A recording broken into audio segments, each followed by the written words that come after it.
Tatlong patay sa landslide sa barangay Gisad, Surong sa Baguio City.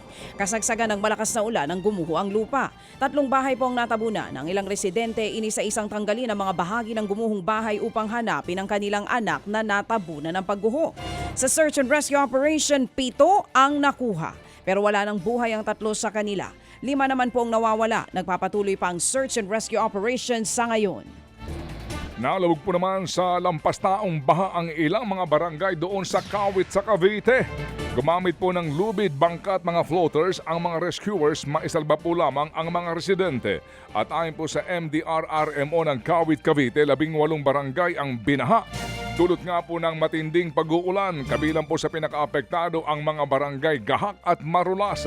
Sa datos nga po ng Kawit MDRRMO, higit na 300 pamilya ang kinakailangan pong ilikas ng dahil sa baha. Pansamantala pong nanunuluyan sa 18 evacuation center ang mga pamilyang biktima ng pagbabaha. 3 naman ang nasawi at 1 nawawala sa Batangas dahil pa rin po yan sa ulang dala ng habagat. Base po yan sa datos ng Batangas PDRRMO.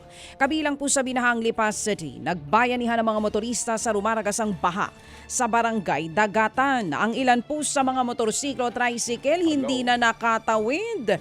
Tulong-tulong na binuhat po ang mga ito, malampasan lamang ang bahang kalsada.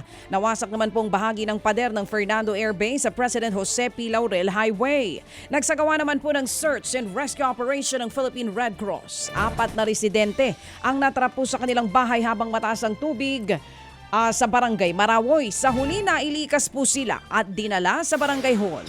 At doon po naman sa Bulacan na naman, higit nga po sa taas ng hita ang baha sa ilang barangay doon sa Kalumpit, Bulacan.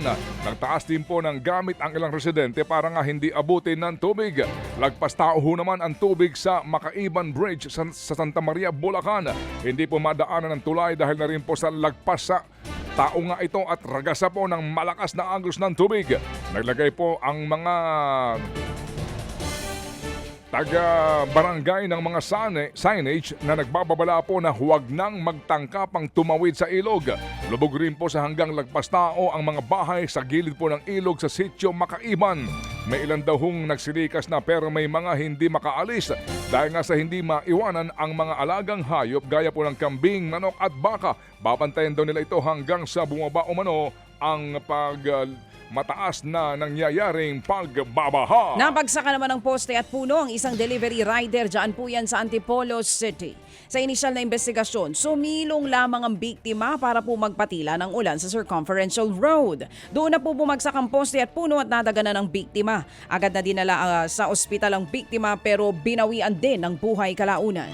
Mga kapatid, patuloy po kayong tumutok sa 105.9 True FM para sa totoong balita, impormasyon, music and entertainment. Mag-subscribe sa aming YouTube channel at podcast at sundan nyo kami sa Facebook, Instagram, X at TikTok sa True Network PH. Bisitahin din po ang aming official website, truefm.ph. At panoorin din kami sa True TV Signal, Channel 19. Kami po ang 105.9 True FM. Laging true sa'yo, kapatid.